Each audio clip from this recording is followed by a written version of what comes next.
பழனி பெருநகராட்சி நகர்ப்புற ஆரம்ப சுகாதார நிலையம் மற்றும் நகர்ப்புற நலவாழ்வு மையம். கோடை வெயிலின் பாதிப்புகளை தடுக்கும் முறைகள்.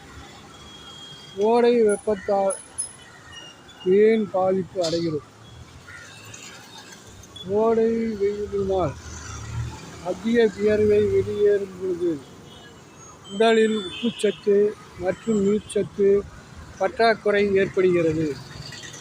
இதனால் அதிக தாகம், தலைவலி, உடல் சோர்வு, தலை சுற்றல், தசைப்பிடிப்பு, குறைந்தளவு சிறுநீர் வெளியேற்றம், மயக்கம் மற்றும் வலிப்பு போன்ற அறிகுறிகள் ஏற்படலாம். கோடை காலத்தில் அதிகம் உட்கொள்ள வேண்டியவை. வெளியில் வேலை செய்யும்போது அடிக்கடி தண்ணீர் குடிக்க வேண்டும். தலையில் துண்டு அணிந்து கொள்ளலாம். பருத்தி ஆடைகளை தளர்வாக அணிந்து கொள்வது நல்லது. களைப்பாக இருந்தால் நிழலில் சற்று ஓய்வு எடுத்துச் செல்லலாம்.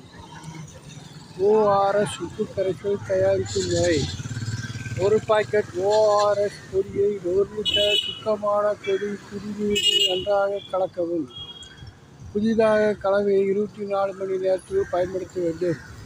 ஆகவே கோடை வெயிலை தடுக்க அதிக அளவில் தண்ணீர் குடிக்க வேண்டும், இளநீர் சாப்பிட வேண்டும், தர்பூசணி சாப்பிட வேண்டும் மற்றும் பல வகைகளை அதிக அளவில் கொண்டால் கோடை வெயிலை நாம் தோற்கடிக்கலாம். நாம் வாழ்க்கையை பெறலாம். Thank you. All the best. Like, share and subscribe. Thank you again. Bye all.